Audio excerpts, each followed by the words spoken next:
We must address our nation's continuing travesty of active duty military and veteran post-traumatic stress, substance abuse, and suicide.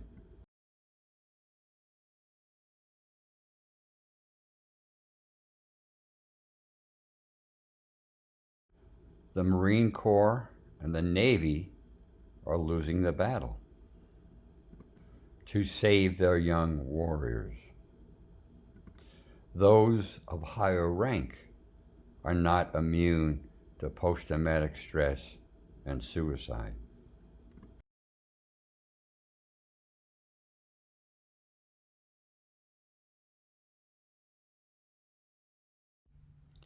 The Army lost 300 of their personnel who chose suicide to escape their demons.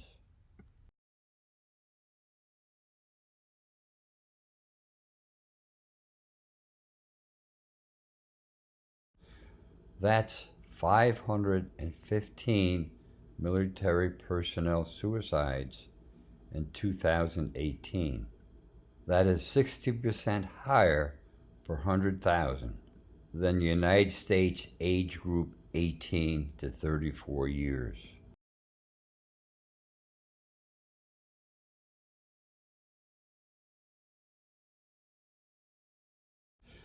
The veteran rate of suicide from 2015 to 2016 increased by 12%.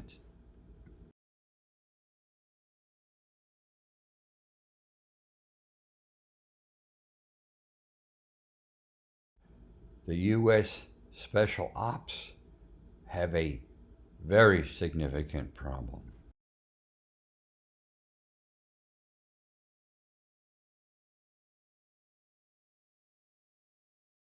The Air Force has demonstrated a decrease in suicide rate. They are the only service that is doing something proactive to rehabilitate their warriors. It's called the Deployment Transition Center, and its success reinforces my theoretical approach.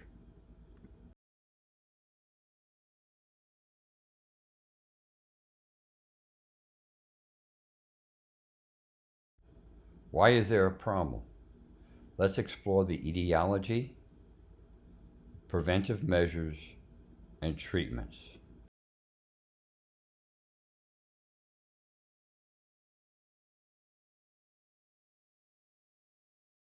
At age 30, after having completed my residency program at the Medical College of Virginia, I served as a trauma surgeon at the 85th Evacuation Hospital in Phu Bai, Vietnam. It was located near the South China Sea, halfway between Hue and Da Nang.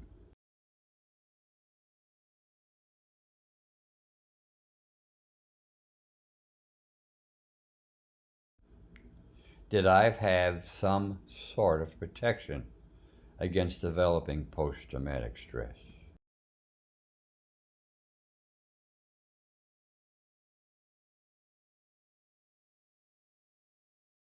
I rationed resources by condemning the expectant wounded to death by withholding treatment so that more resources were available to those who were salvageable.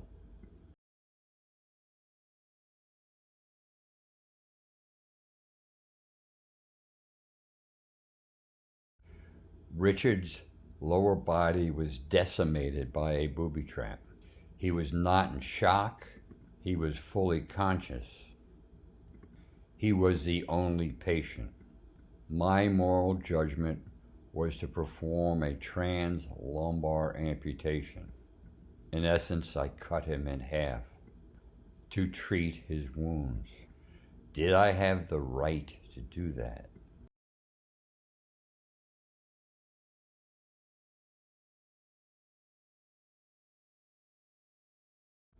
And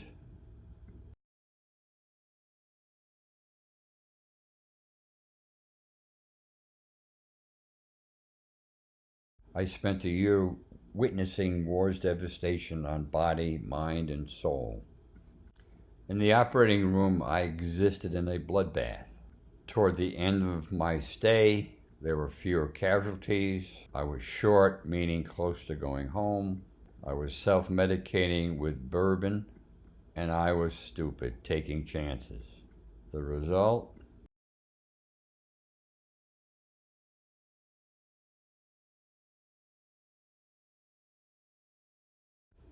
Yes, I did have post-traumatic stress, and still do to some extent.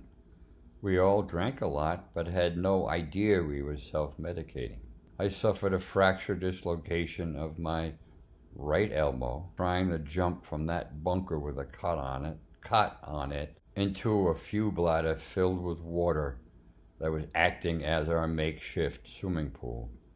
This was at 2 o'clock in the morning, and I was essentially anesthetic.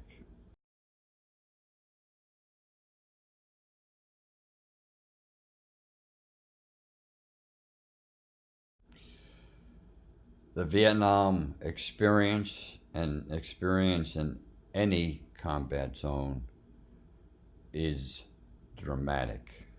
These are comments from veterans to my book's Facebook page.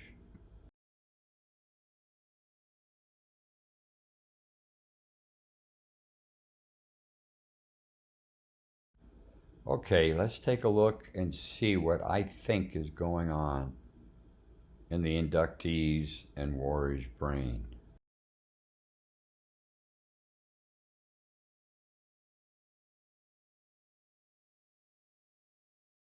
The 1,000-yard stare from World War II is identical to the Vietnam 1,000-yard stare.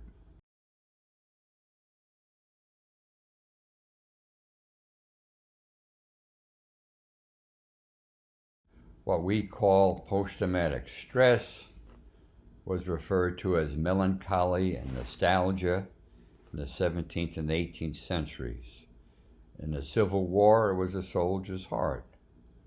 World War I, it was shell shock. Battle fatigue in World War II in Korea. And we referred to it as delayed stress in Vietnam.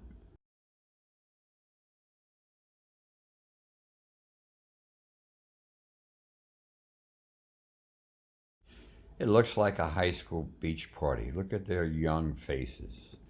They are kids, but trained killers.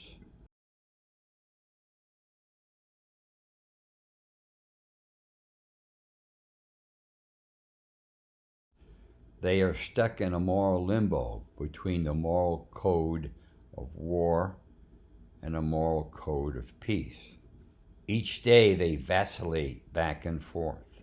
They are never totally subjected to only one code.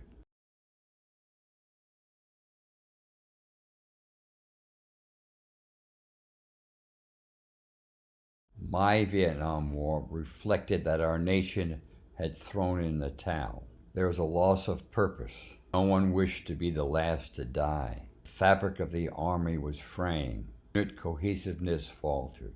The troops challenged authority. They were self-medicating with marijuana, alcohol, and heroin. The rate of murder, suicide, fragging increased.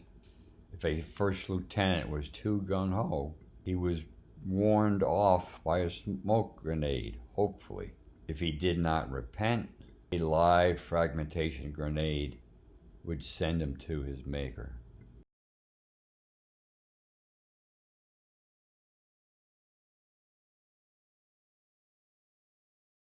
Today, as in Vietnam, our warriors are sent home to sink or swim. No effective precautions are taken to rehabilitate our warriors. There is some window dressing, but stigmatization is always present. The travesty is now considered the cost of doing business, and there are those who want to call it the new normal.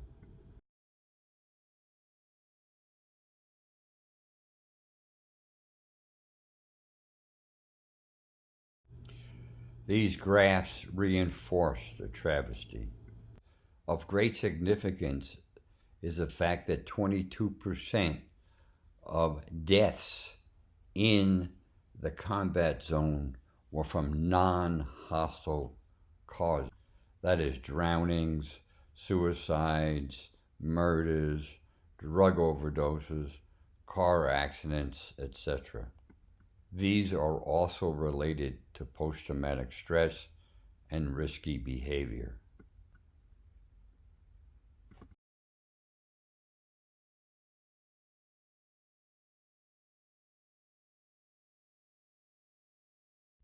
Kate and Kellyanne are highly educated and accomplished women.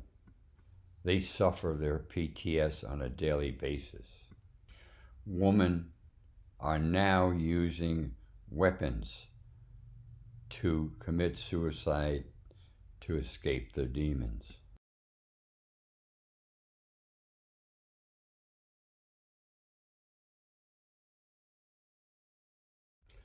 Deanna used her .45.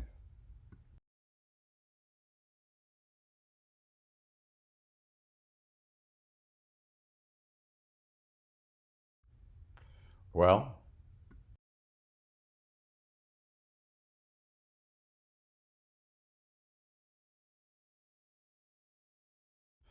surprisingly to most people, no.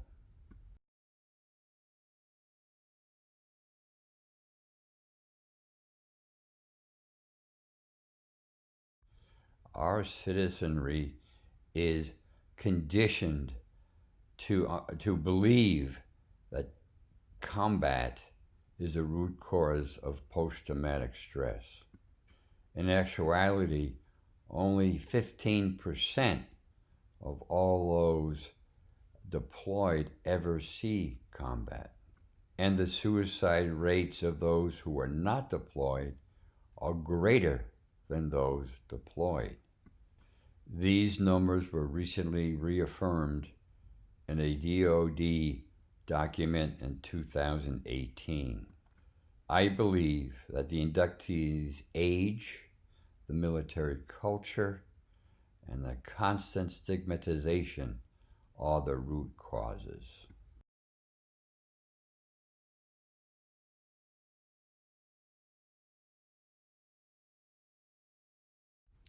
For prevention and treatment, one must consider the total military experience, not just isolated traumatic events.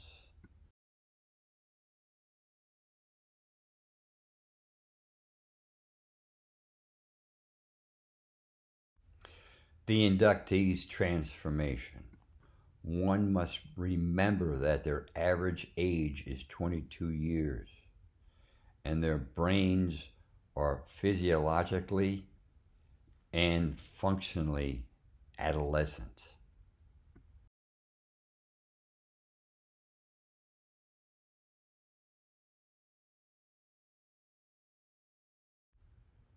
The military culture is an overwhelming causational factor.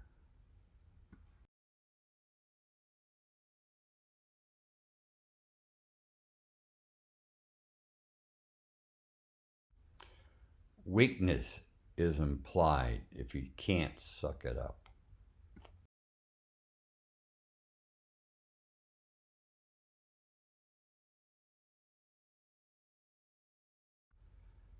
PTS is an understandable human response to uncommon experiences.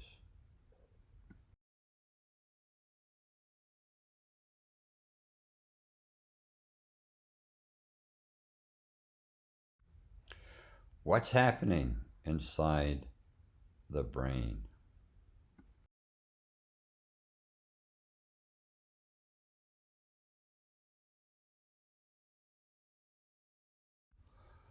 The human brain has many components, but for our discussion, we will concentrate on the prefrontal cortex, which supplies executive control.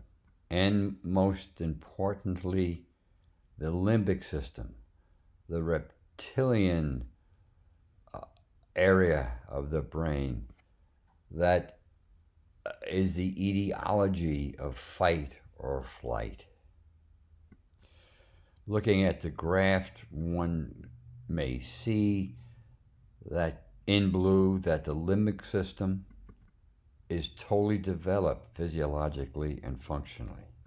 It dominates the prefrontal cortex, which in the adolescent brain is immature.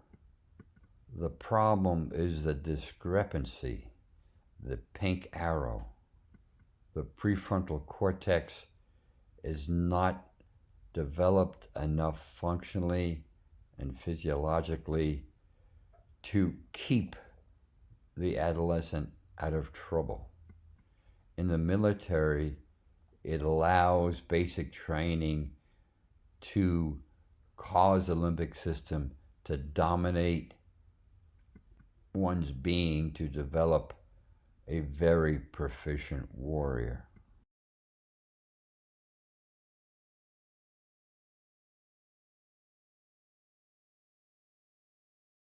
The limbic system sits in the center of the brain. It has multiple components, one of which, the thalamus, is the switchboard of the brain. It receives all sensory input from the head, eyes, ears, nose, and throat, arms, legs, and skin.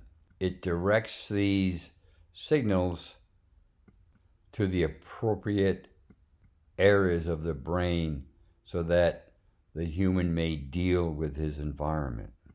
In basic training, constant explosive stimulation of the limbic system excites the orange structure called the hypothalamus.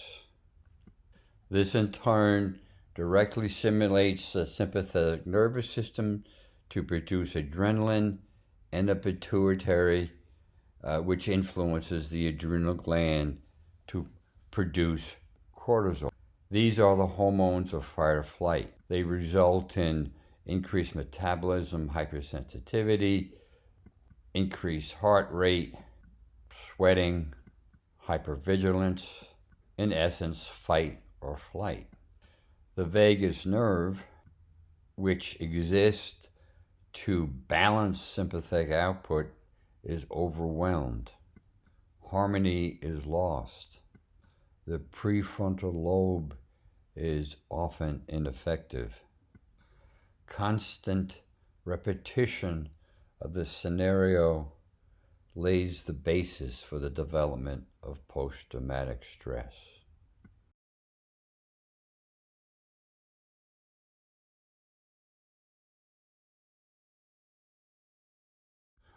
What I described in the previous slide is exactly the same default mechanism the body utilizes in its battle against hemorrhagic shock, blood loss shock. Of note, at a certain point, if the patient in shock is not rescued by giving salt solution and blood, the default system actually will lead to death by severely interfering with the access of the periphery to oxygen. Acidosis develops, toxic chemicals are formed, cells die, fluid shifts without control. The situation becomes irreversible, cannot be rescued by any therapy, and the patient dies.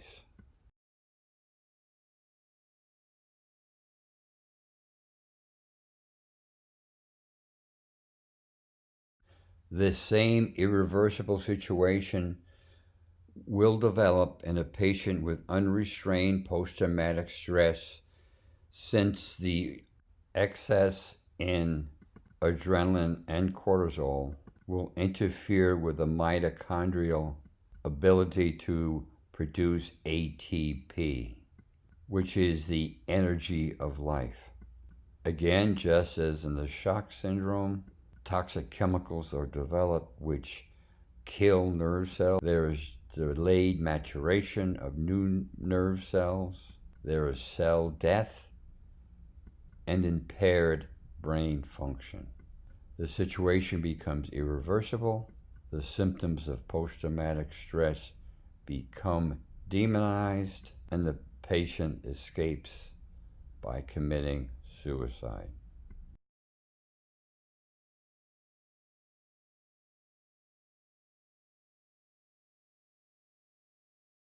The light blue cut through the prefrontal cortex reveals in the CAT scan above a significant decrease in the mass of the prefrontal cortex.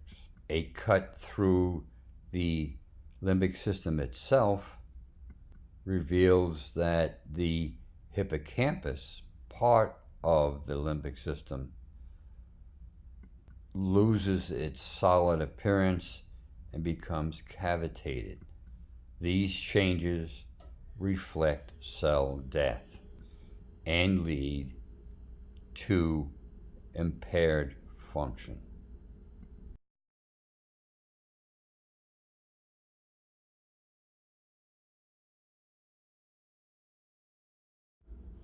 Applying that to the graph I showed you before, which is in the upper left, basic training just increases the linear separation between the functionality of the prefrontal cortex and the limbic system.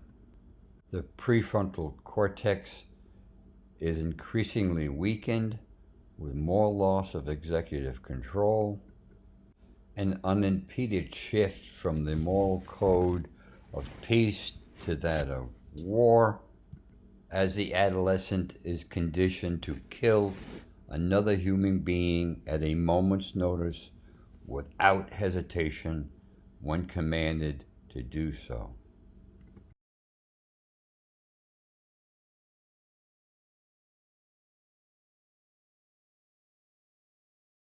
Colonel Grossman refers to the limbic system as the beast.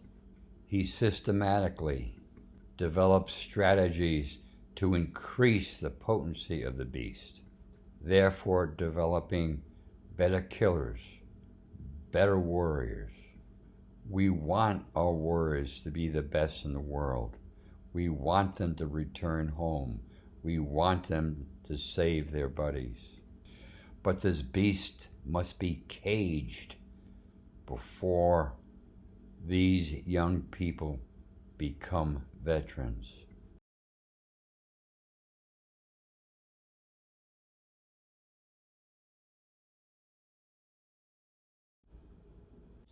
However, there are no meaningful attempts to aid the warrior in controlling the limbic system explosions. There is repetitive damage, and as in hemorrhagic shock, this default mechanism leads to a non-rescuable scenario.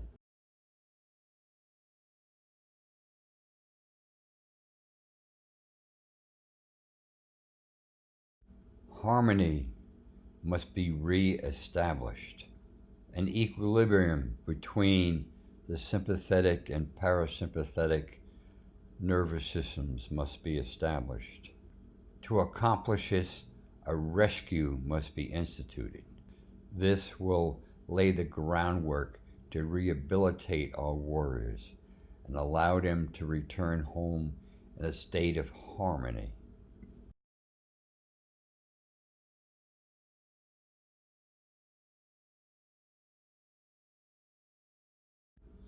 Let's keep the barn door closed and institute preventive measures to mollify the presence of post-traumatic stress in our veterans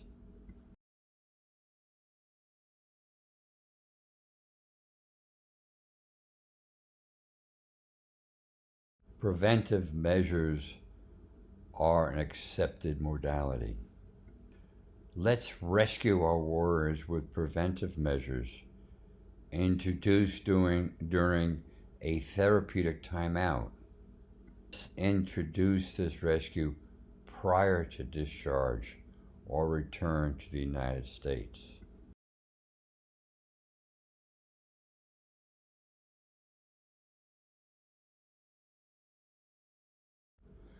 Will this work? And will it be cost effective?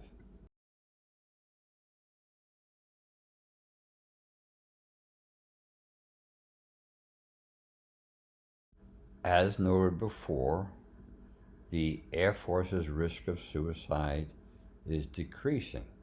Here's why.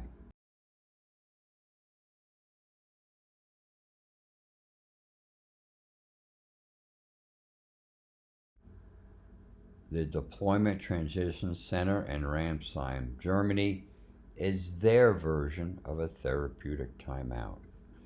In the study group, it lessened PTSD symptoms by 40% and alcohol abuse by 33% when the warriors were studied in follow-up.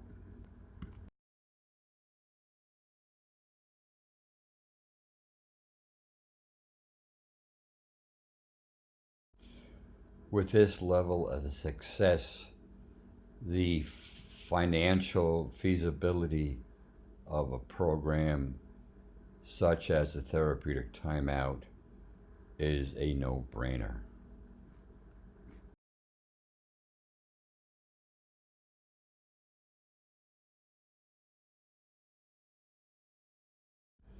The therapeutic timeout is the rescue which will turn off the overwhelming limbic system explosions, flooding the body with cortisol and epinephrine, leading to cell destruction and increased PTS symptomatology. The unit is quarantine. The unit is the definition of a warrior's existence. It's his or her community. It reflects the justification of their actions and their morality. It is positioned in a comfortable and safe place. The Air Force conducts its Deployment Transition Center in Ramstein, Germany. It should be out of the war zone and not in the United States, since the warriors will do anything to get home earlier. No medical records are kept. There's no threat of discipline, and there's no threat of stigmatization. This will allow the soldiers to open up honestly and express their demons. They are instructed that they are not weak and they are not crazy, that post-traumatic stress is expected. Their actions are reconciled. They're allowed to verbalize their anxiety. They're allowed and instructed to de-link the memory of the event. They're allowed to express guilt to show their humanity. They're instructed in coping strategies. They're instructed in sponsor attachment. And they're aided in their transition into a non-regimented lifestyle.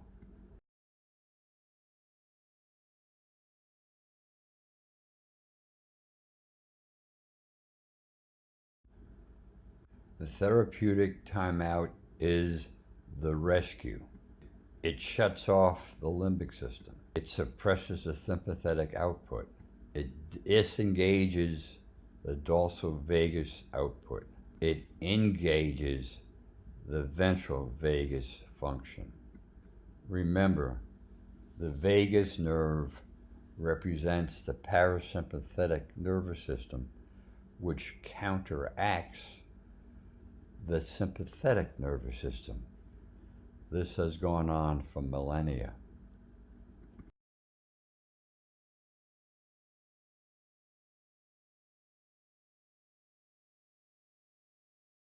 If one follows the development of the brain's evolution, the primitive dorsal vagus nerve was on the scene first. It coordinated rest, relaxation, digestion, submission, and freeze. In extreme, it will produce death. As time evolved, the sympathetic nervous system developed. This is at the heart of the development of the post-traumatic stress disorder that we have reviewed.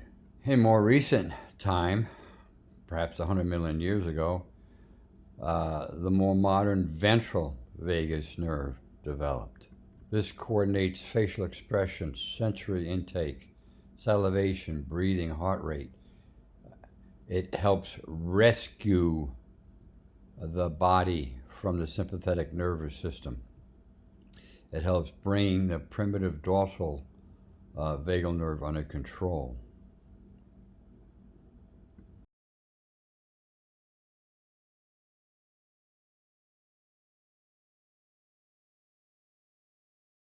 Anatomically, the vagus nerve originates from the brain stem. You can see it in a diagram. Other parasympathetic fibers emanate from along the spinal cord. The dorsal vagus usually demonstrates its influence below the diaphragm, stimulating peristalsis and secretion. It'll cause micturition with bladder contraction and a bowel movement in a reflex response to the limbic system's fight or flight sympathetic output. There exist then two extremes, the overwhelming sympathetic output and the overwhelming dorsal vagal output, trying to counteract the former. The ventral vagus is more calming, leads to harmony by coordinating the eyes, salivary glands, lung, and heart.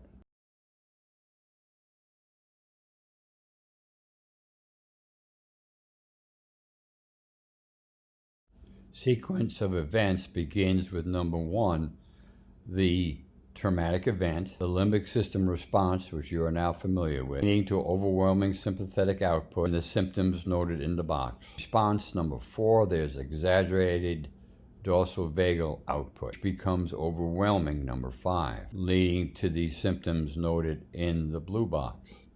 Essentially what happens is that the patient's existence vacillates, bounces back and forth between overwhelming sympathetic output and overwhelming parasympathetic output.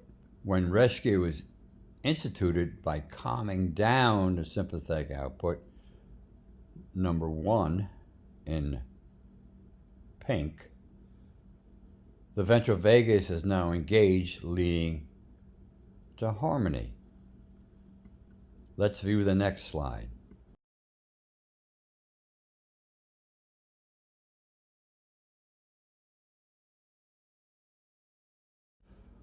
With the introduction of neurologic harmony among the three major actors, the dorsal vagal branch, the sympathetic nervous system, and a ventral vagal branch, the affect of the brain is controlled to avoid extremes in the area of sympathetic output and parasympathetic output.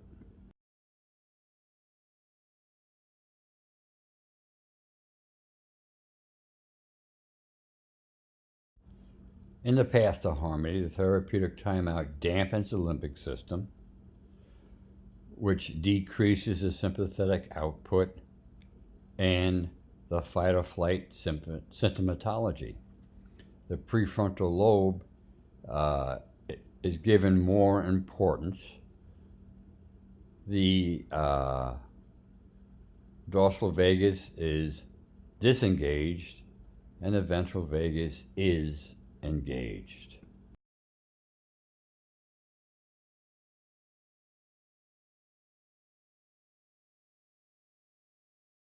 In our diagram, with healing, the prefrontal cortex becomes more potent and executive control begins to be restored. Damaged nerves begin to repair themselves, and the rate of nerve cell maturation increases.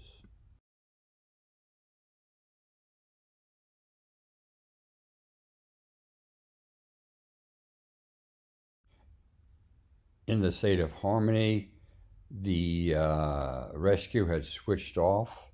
Limbic system, prefrontal lobe is functioning as well as possible.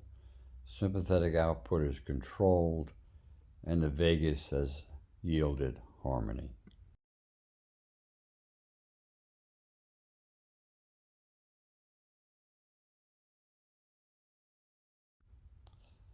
The seesaw is now balanced, and a little person is happy.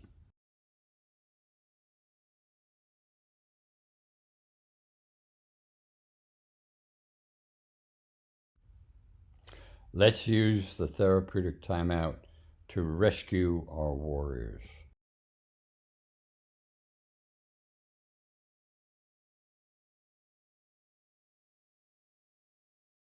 If the controls in blue had attended the Deployment Transition Center, about 3,000 of them would have decreased PTS symptoms, and 2,400 of them would have lessened alcohol abuse.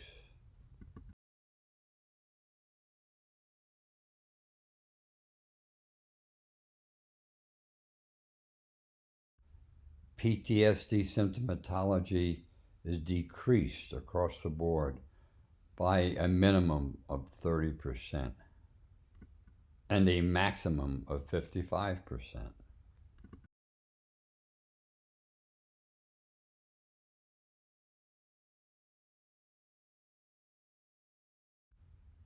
There is overwhelming acceptance of the Deployment Transition Center routine by the airmen who participated.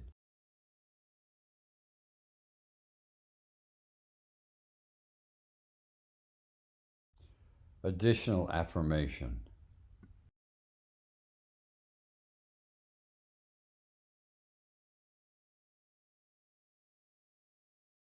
There is no universal cure for PTSD, and there exist multiple programs in an attempt to deal with the issue. Each program claims some successes. However, if one would analyze their results, I would think that their successes all depend on dampening the limbic system output. In other words, applying rescue through one means or another.